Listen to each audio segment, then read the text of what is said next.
Hello everyone, hope you all are doing well. It's finally a nice day here in Michigan. The sun is shining, the birds are chirping, so things are good. So today I just want to talk about self-control and using it as a muscle, thinking about it as a muscle, thinking about your brain and your mind and the things that you do as habits as muscles, and like you can train them to be stronger in different aspects, just like a muscle, just like hitting it different ways with a muscle. So first, the definition and some synonyms of self-control would be like willpower.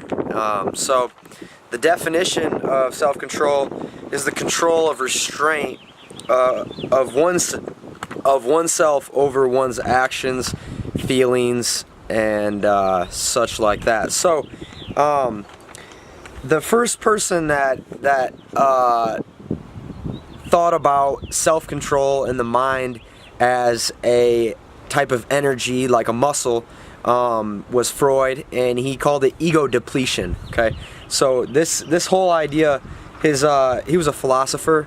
Freud was, Sigmund Freud, and so he basically was stating the idea that after someone uses their self-control, it's going to be depleted of energy because there's a limited resource of that energy, or us, basically. Lot of experiments have been done with like glucose, sugar, and how the brain acts when you get sugar. Basically, they say you can get sugar and get motivated. But so this whole idea, he's the one who brought the idea that it can be depleted, or it can be worked on, and it can be trained to be strong, and you can use it in different ways of your life. So for me, I practice self-control over some aspects of my life. One I want to talk about today is pushing yourself, creating a habit of always doing more than what you've been paid for to do. So in the gym, you got to push your boundaries every day. So you have to control yourself to push yourself to go harder, and that depletes your energy, but also creates a stronger self-control for the next time that you go and push yourself. So that's the whole idea here, is that you can build upon your self-control and you can train it like a muscle. I got some stories for you today. There's a cool one. This one's about a cockroach, okay? And so there's a cockroach, and obviously nobody likes cockroaches, and everybody's at a restaurant. There's 3 ladies at a restaurant, and they're being served by a guy, a server, and the cockroach falls from the ceiling, or is somehow transferred to this lady's dress, and this lady freaks out. She's like, oh my god, there's a cockroach on me, and she freaks out and throws that cockroach onto the other lady. Okay, and the lady sitting next to her, there's 3 of them, and this lady's like, oh my god, there's a cockroach on me, and she does the same thing and flicks it onto the third lady, and the third lady does the exact same thing. She's freaking out. She's like, ah, and the cockroach then gets flung to the server. Now the server, he stops, he looks at what the cockroach is going to do next, and he reacts accordingly. He slows down, and he grabs the cockroach, he takes it outside, and he throws it away. Okay, so he's self-controlled. Now, why did those ladies freak out? Did the cockroach make them freak out? And the answer is no, the cockroach did not make them freak out. What made those ladies freak out is their inability to control their emotions based off of... So basically they made a choice. The cockroach hit them. The cockroach didn't do anything. It's just a cockroach. It's not like it forced her to freak out. No, she chose in that instant, there's a cockroach on me, I'm gonna freak out. I'm gonna freak out. She made a mental, conscious decision to freak out. Now what did the server do? He made a mental, conscious decision to control the situation. And the whole point of that story is that you can control your outcome. You know, people think other people make them mad. You know, I hear it all the time. They're like, oh, Johnny Smith made me mad today. You know, and he did this and he made me mad.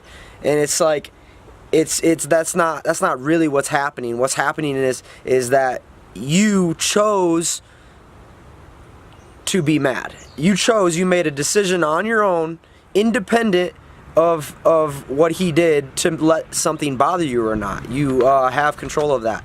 Okay, so that's a good story. The next story I have is it's called The Stone in the Road. Okay, now this one's about a king, right? Okay, so there's a king, and it's in the old days. Everything's dirt roads and stuff.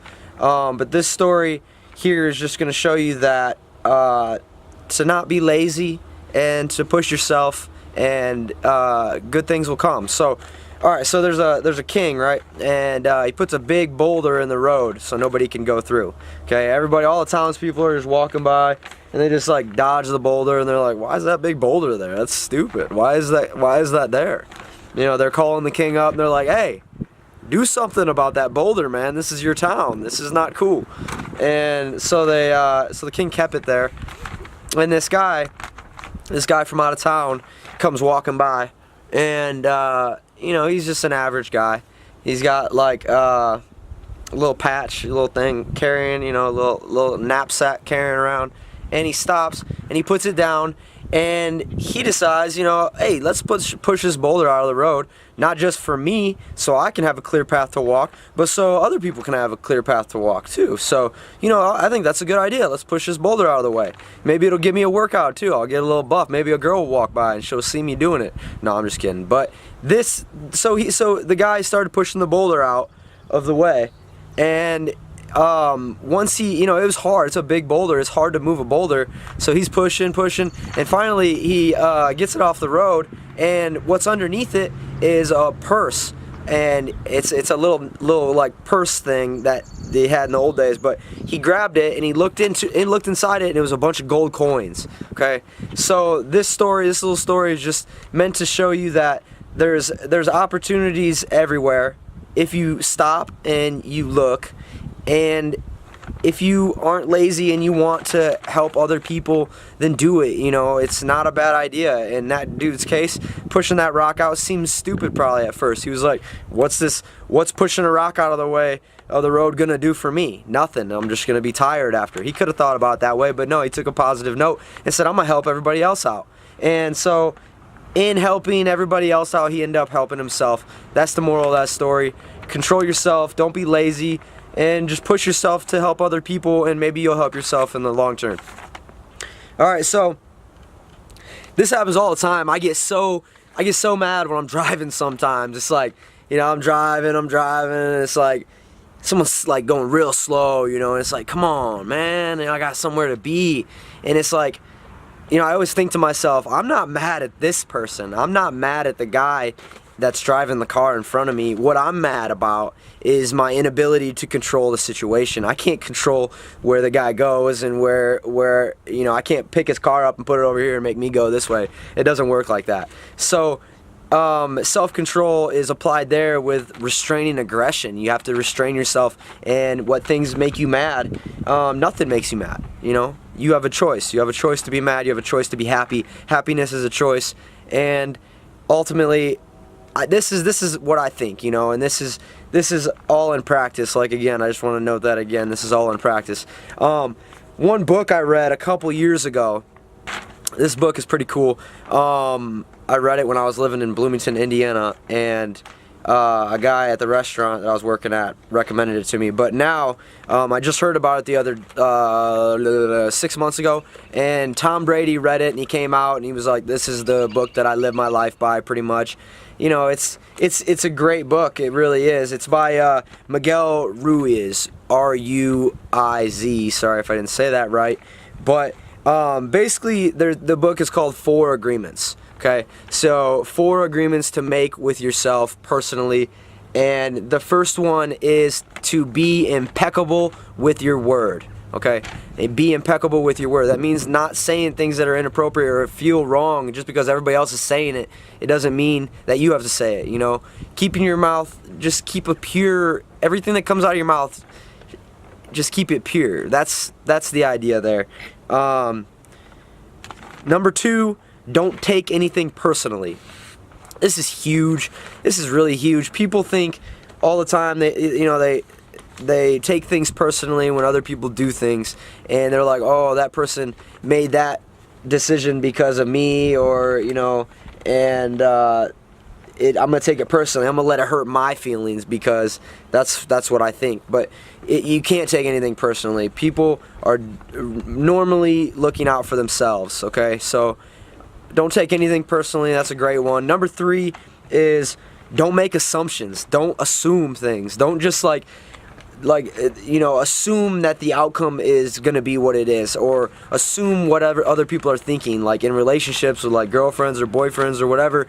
That happens all the time, where they assume that the person is mad, or like you're living with a person. This happens all the time.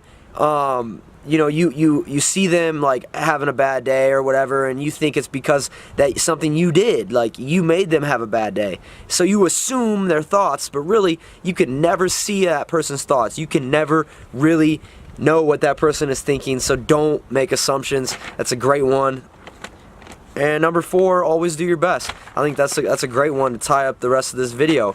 Always do your best. Make the habit. Take control of your life. Self-control. It can be applied and it can be built, and it can be trained into a muscle, and you can train it to work to your benefit, to always push yourself to do better and to do more, and always do your best. So this video is long enough. Hope you guys got something out of it, and we'll be talking to you soon. Stay positive and persevere.